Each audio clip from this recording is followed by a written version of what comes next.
Halo guys, kembali lagi bersama gue Nandi. Pada video kali ini, gue akan membahas salah satu series terbaru yang sangat seru, berjudul Silo 2023. Tidak pernah lupa, gue selalu mendoakan agar kalian dan keluarga bahagia serta sehat selalu ya. Oke, di episode ketiga ini kita diarahkan kepada Juliet yang baru tersadar dengan permukaan air yang ada di dasar dari bunker Silo. Di mana setelahnya, dengan berusaha sekuat tenaga, Juliet pun terus berusaha untuk naik demi mengistirahatkan diri.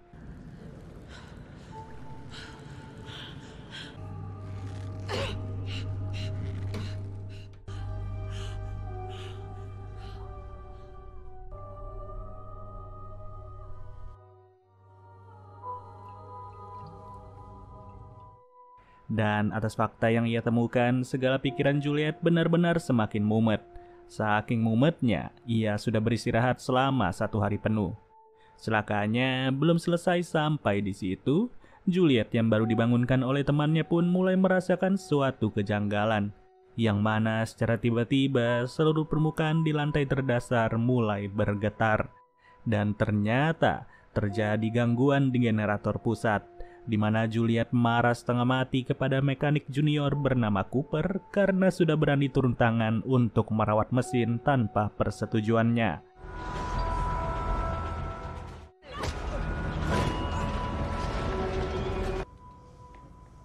Can I just let him punch me back? Lalu, scene berganti kepada Martha bersama rekannya Holston yang bergegas pergi ke lantai dasar.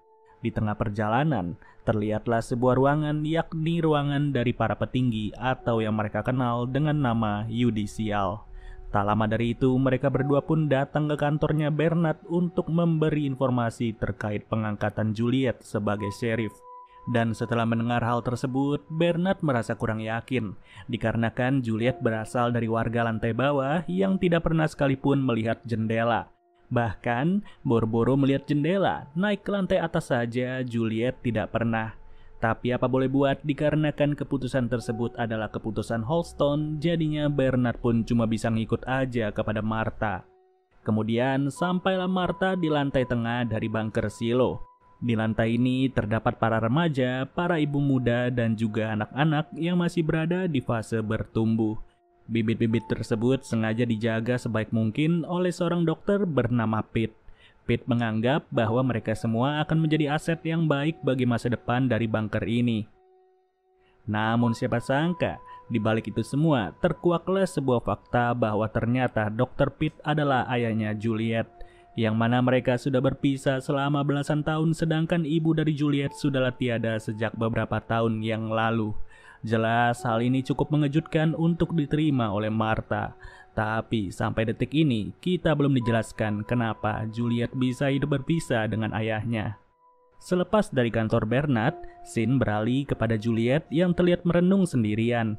Ia masih gagal move on dari kematian George yang tergolong misterius.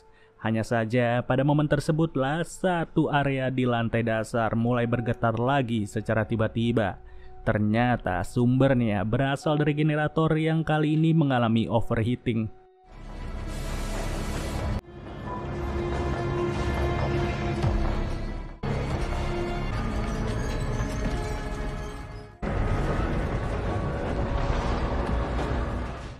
Belum diketahui pasti kenapa hal itu bisa terjadi secara mendadak. Namun yang jelas, Martha bersama rekannya Holston mulai tiba di lantai tersebut.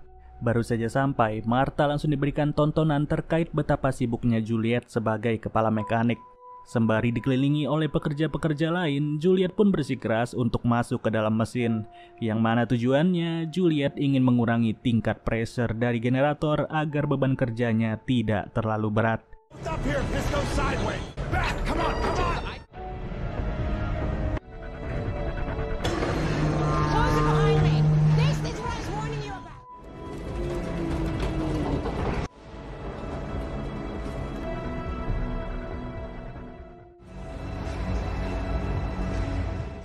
Dan setelah berhasil, barulah Juliet dikeluarkan kembali secepat mungkin. Setelah itu, Martha pun sengaja datang ke ruangan sesepuh servis sekaligus atasannya Juliet, Yang tak lain tak bukan, Martha mau memberi kabar bahwa Juliet akan segera diangkat menjadi sheriff. Dan bisa ditebak dengan ekspresi tidak percaya, Juliet turut kaget mendengar hal itu. Dimana pada saat itu juga Martha langsung memberikan sebuah titipan dari Holston kepada Juliet. Namun, untuk sekarang ini Juliet belum bisa memberikan jawaban karena ia masih merasa bingung dengan keputusan tersebut.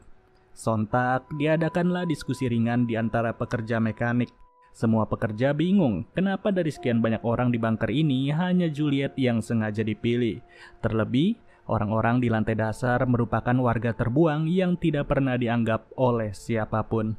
Sampai suatu ketika, Juliet pun diberitahu bahwa terdapat sesuatu di balik sebuah badge yang diberi oleh Holston.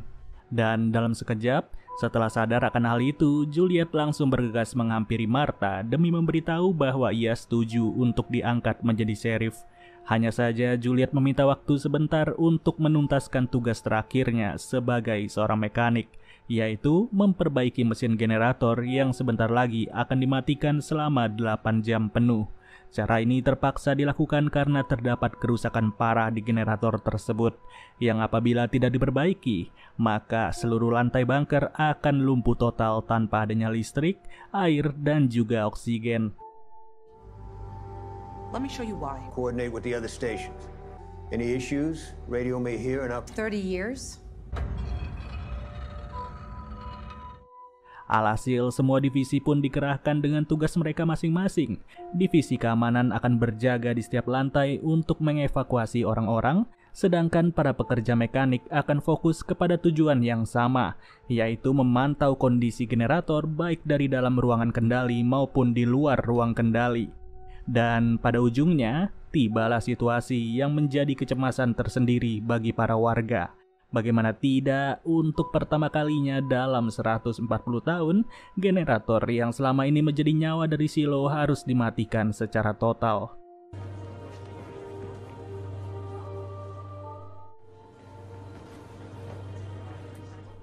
Nggak kebayang sih memang, dari lahir, tumbuh, berkembang, sampai menjadi dewasa, hidup mereka semua hanya bergantung kepada sebuah mesin.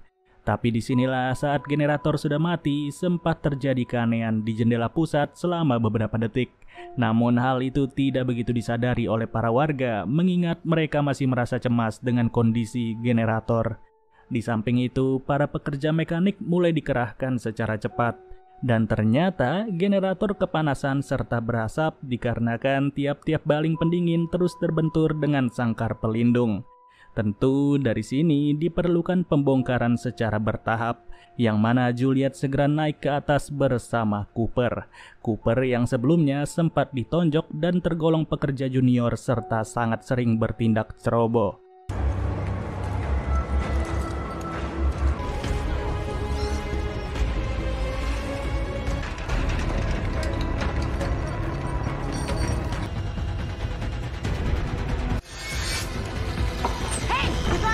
Saking cerobohnya, belum apa-apa, ia pun sudah menjatuhkan salah satu baling dan nyaris menimpa pekerja lain. Namun, Juliet sendiri mulai merasa bahwa cara kerja seperti ini tidaklah efektif. Alhasil, ia segera menyuruh Cooper untuk memotong setiap baling sepanjang 30 cm, sedangkan Juliet akan masuk ke dalam generator tersebut secepat mungkin. Masuknya pun bukan tanpa tujuan ya, melainkan Juliet akan berusaha untuk mengurangi suhu mesin yang kondisinya sendiri sudah terlalu panas.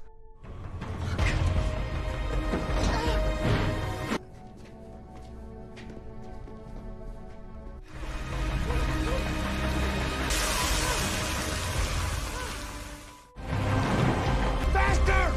We're redlining again!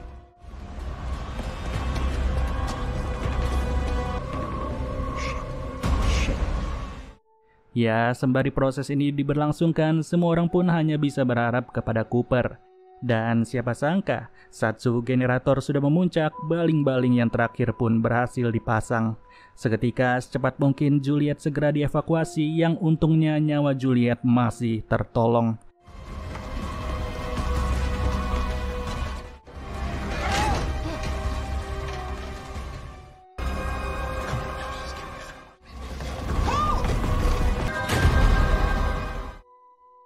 Dari situ, generator pun mulai kembali berfungsi secara normal. Setiap lantai di dalam bunker tersebut kembali diterangi oleh cahaya. Cahaya yang menandakan sebuah harapan bahwa kehidupan di dalam bunker silo masih berlanjut. Ya, jelas berlanjut ya, karena selain berada di dalam bunker, mereka semua nggak bisa pergi kemana-mana. Dan pada akhirnya setelah segala kepanikan yang terjadi, terkuaklah sudah apa yang sebenarnya sempat dibaca oleh Juliet di balik pemberian dari Holston, di mana ternyata di balik badge tersebut terdapat sebuah kata bertulis truth atau kebenaran. Di sisi lain, Martha pun segera menandatangani surat pernyataan untuk mengangkat Juliet sebagai kepala sheriff. Namun disinilah suatu kejanggalan mulai terjadi. Martha yang sebelumnya ke toilet tiba-tiba saja terkunci tanpa bersuara. Yang secara mengejutkan setelah terbuka, Martha alias si wali kota harus ditemukan sekarat dalam kondisi mulut mengeluarkan darah.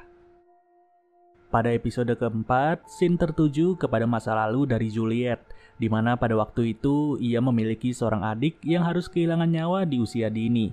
Dan semenjak momen menyedihkan itu, Juliet pun harus kehilangan juga sosok ibunya. Alhasil dengan hidup bersama ayahnya, ia hanya bisa menghabiskan waktu dengan berjaga di rumah. Bahkan Juliet juga ditugaskan untuk pergi ke tempat daur ulang atau lebih jelasnya sebagai tempat pembuangan sampah. Ya, pokoknya tugas Juliet benar-benar kombinasi dari seorang ibu maupun ayah. Ia harus memasak sendiri di rumah dan bahkan memperbaiki kursi yang nyaris dibuang.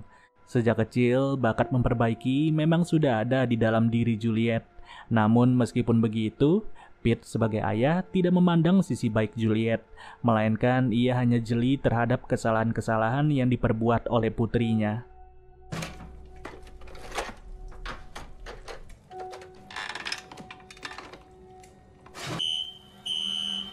Juliet, that chair can't be fixed. It can't. Sontak, Juliet pun mulai merasa lelah. Ia tak percaya bahwa beban tugas yang ia kerjakan malah dianggap tak penting bagi ayahnya sendiri. Padahal untuk seusianya, Juliet masih belum pantas untuk melakukan tugas-tugas berat seperti itu. Dan sampai suatu ketika, saking lelahnya, Juliet pun memutuskan untuk kabur dari rumah. Ia bergegas pergi ke sebuah tempat yang tak lain tak bukan tempat itu adalah ruangan servis yang berada di lantai dasar. Juliet mengaku bahwa ayahnya telah mengutus ia untuk mencari pengalaman di tempat ini. Ya, meski awalnya ditolak, tapi pada ujungnya Juliet pun segera diajak keliling ke tiap-tiap bagian dari pekerjaan kasar. Salah satu contohnya adalah para pemungut barang bekas yang berada di ruangan daur ulang. Leaves your shop ever. It's about time someone from the Can in the next room. The stuff that we don't use goes to the incinerator. They're supposed to only dump the stuff they can't reuse. Tapi ketika kembali lagi, tiba-tiba ayahnya sudah berada di ruangan servis. Pete mengaku bahwa ia tidak menulis surat itu, melainkan surat tersebut sengaja dibuat sendiri oleh putrinya. Namun apa boleh buat, dari titik inilah Pete menyadari bahwa Juliet tidak ingin hidup lagi bersamanya. Kemudian kita diarahkan kepada Juliet yang datang ke ruangan wali kota. Di ruangan itu, Juliet pun langsung menyadari bahwa terdapat masalah serius. Yang mana saat itu juga masalah tersebut langsung terlihat, yaitu Martha telah meninggal. Dan di titik inilah Juliet segera berkenalan dengan Bernard yang secara kedudukan akan menggantikan Martha untuk sementara waktu. Lalu tak lama, saat berjalan ke kantor, Juliet sempat melihat keberadaan seorang pria. Tapi di sini Juliet segera membuang rasa penasarannya karena yang terpenting mulai sekarang ia akan ditempatkan ke ruangan yang baru. Ruangan yang sebelumnya ditempati oleh Holston sebagai kepala sheriff. Nggak mau dihantui rasa penasaran, satu persatu detail dari kantor itu pun terus diperhatikan oleh Juliet. Yang mana pada momen itu Juliet turut tertarik dengan sebuah pintu, yakni pintu penjara yang sempat menahan Ellison beserta Holston. Dan tepat di momen ini, Juliet pun bisa melihat juga pemandangan jelas dari jendela melalui jarak yang cukup dekat. Jelas, Juliet sendiri pun tak pernah menyangka bahwa dirinya akan bisa berada di posisi ini. Tak lama, datanglah Bernard yang sudah bersiap untuk melantik Juliet. Bernard pun segera menyuruh Juliet untuk melakukan sumpah jabatan sekaligus menggunakan seragam khusus. Dan semenjak momen tersebut, Juliet sudah resmi menjabat sebagai kepala sheriff. Yang mana dengan tidak adanya pengalaman di lantai atas, Juliet hanya bisa menerka-nerka kenapa Holston mempercayai jabatan ini kepadanya. I need your signature.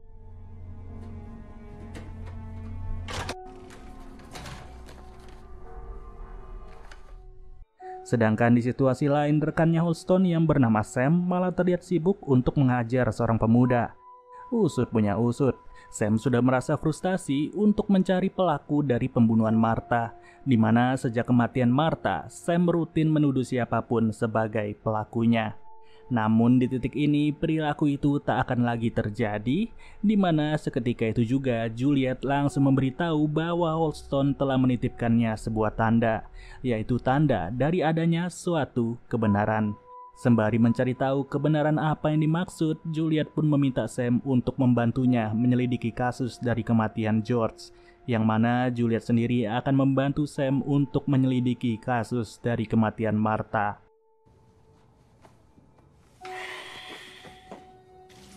Think about it. Lalu, pergilah Juliet ke tempat pembuangan. Di sana ia bertemu lagi dengan wanita yang sempat mengajaknya berkeliling sewaktu kecil.